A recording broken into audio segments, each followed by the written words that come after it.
बैठा है बहु थोड़ी चर्चा करा थे उन्हों नमस्कार राम राम साहब। राम राम थे के क्यों सो मैं खेती कर रहा हूँ साहब। ट्यूबवेल है हाँ थे अबार बात की भी जीरे की भाव की बात की भी। हाँ तो मैं आपने बता दूं 170-80 रुपया किलो किसान है जीरे पर खर्च हुआ भाई। ओहो 170-80 रुपये किले जीरे के ऊपर खर्चा आ रहा किसान को। हाँ आप मान लो डीएपी मान लो यूरिया मान लो कोई भी 1000 प्रकार की दवा आ रही है। हाँ। सब डुप्लीकेट आ रही है। आज तारीख में किसान अपनी दुकान लगी है अपन तो दुकान पर लाने जाएंगे हाँ वहाँ तो डुप्लीकेट मिलती है। हाँ। फिर बाद में अखबार में आती है ये तो दुकान पकड़ाई की डुप्लीकेट है। हाँ। किसान को तो पता नहीं है डुप्लीकेट। किसान पढ़ा हुआ होता तो अगर वैज्ञानिक बनता साइंटिस्ट बनता डॉक्टर बनता क्यों किसान रहता। हाँ अगर किसान ने ये काम करना बंद कर दिया तो आप समझ लेना ये दुनिया भूख मरेगी एक दिन। मरेगी ये मैं आपको बता रहा हूँ। हाँ मैं थोड़ी बहुत 100-500 पढ़ा हूँ, ज़्यादा पढ़ा नहीं हूँ। मैं खेती का काम करता हूँ। 170-80 रुपये किसान को जीरे के प्रति किलो खर्चा आ रहा है। हाँ। आप 200 रुपये नहीं दे रहे हो अभी। हाँ। 170-80 रुपये दे रहे हो।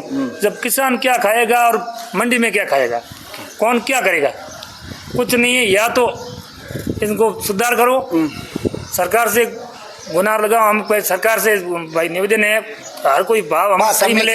कमी की है किसान एक किसानों की है। किसानों की कमी है। मांग करो दवा खोटी आवाज भी मत प्रतिबंध लगाओ। मांग करो अखबार में दो न्यूज में तो दो। आप ही साहब समझ रहे हो। आपको भी पता है आप यूट्यूबर हो। आप यूट्यूब चला रहे हो। 1000 प्रकार की दवाइयाँ हैं। अभी बाद में हम खरीद के खेती में यूज कर रहे हैं। बाद में पता उनको बाद में पता पड़ता है ये तो नकली है। तो सरकार पहले कहाँ गई। हाँ सरकार पहले कहाँ गई। सही है। पहले पकड़ो उनको, बाद में क्यों पकड़ो। सब डुप्लीकेट चीज आती है। किसान को पढ़ा लिखा नहीं होने के कारण में असली मार को के है थारी कंपनी लगड़ी मेरी कंपनी लगड़ी असली कही डुप्लीकेट कही भी ठा पड़ेगा मार को एक पड़े को नहीं। ना किसान तो खरीद लावे भी जरूरी होगी कि अपने हाथ पानी देना है न। किसान तो दवा खरीदी एंड खरीदने के बाद में अनाज पाकियो लेकिन बाद में कही गई ये तो नकली आएगी। सरकार ने जोधपुर में पकड़ा, अहमदाबाद में पकड़ा, वहाँ पकड़ा। तो सरकार बाद में पकड़ रही, पहले क्यों नहीं पकड़ रही। पहले उनके पास नहीं है पकड़ने वाला कोई। तो बात तो वही कर रहे हैं। बाद में किसान तो पैसे दे गए। 80,000 रुपया आपको दुकान का हो गया, 70,000 रुपया हो गया। मैं खुद बादशाह से सामान ले जा रहा हूँ। मेरे एक ट्यूबवेल 80,000 रुपया उनका बिल बनाया था। अभी मैं देना पड़ा। क्यों करूँ, मेरा गहना डाल के देना पड़ा। तो फिर अनाज का भाव नहीं है। बात बताई किसान साहब ने और बहुत बहुत धन्यवाद। ओ वीडियो थे हर किसान तक शेयर कर दियो और बहुत बहुत धन्यवाद। Okay thank you. एक मिनट देखो जी ये जो आप बात करते हो कि भाई भाव जीरे का 200 रुपये रहना सही है, कम में खेडूत को नहीं पहुँचता। लेकिन ये व्यापारी के हाथ की बात नहीं है। व्यापारी हमेशा किसान को अच्छा भाव मिले उस पर राजी है। क्योंकि व्यापारी बिस्लोटिया होता है। हाँ। वो तो अपना मेहनताना चाहता है, चाहे 1 रुपये किलो 2 रुपये किलो वो लेना चाहता है। जितना ऊंचा भाव रहेगा व्यापारी को उतना ज़्यादा प्रॉफिट रहेगा और उसका भी काम अच्छा चलेगा। तो ये गवर्नमेंट से रिक्वेस्ट है कि भाई विदेश की डिमांड अच्छी लावे, कुछ ऐसी नीतियों रखे, टैक्स पे भी व्यापारी को सुविधा दे। तो आखिर में व्यापारी अपने घर से टैक्स नहीं देता है। वो टैक्स तो आखिर में सब किसान से निकलता है। लेकिन गवर्नमेंट की नीतियाँ अच्छी होगी ना तो उसका बेनिफिट व्यापारी को भी होगा और किसानों को भी होगा।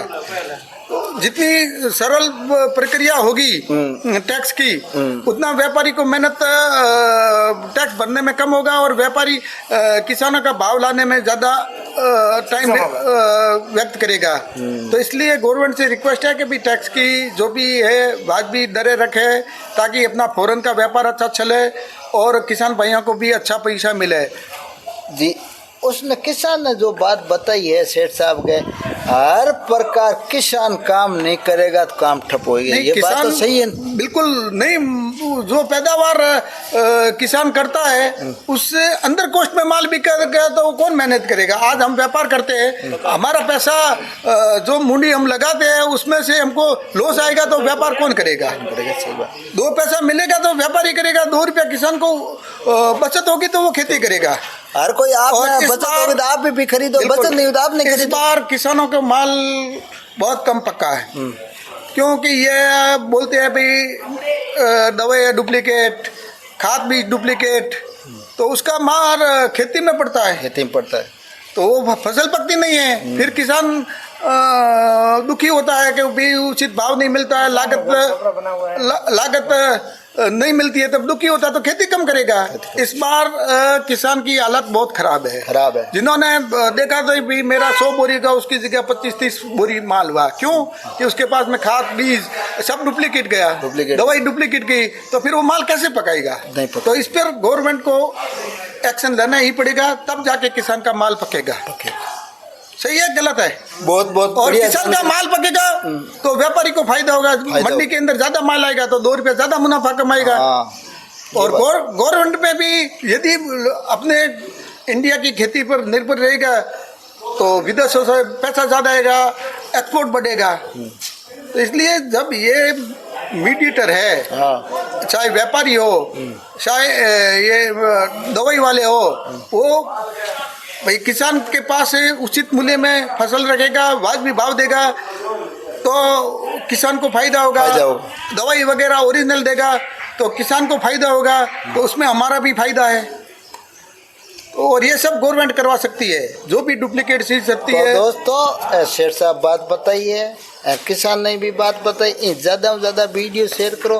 किसान एक काम करो तो काम जमीन ना नहीं तो किसान जिंदा रहेगा तो हम भी जिंदा रहेंगे, किसान लॉस करेगा तो हमको लॉस होगा। बहुत बहुत धन्यवाद। Okay, thank you.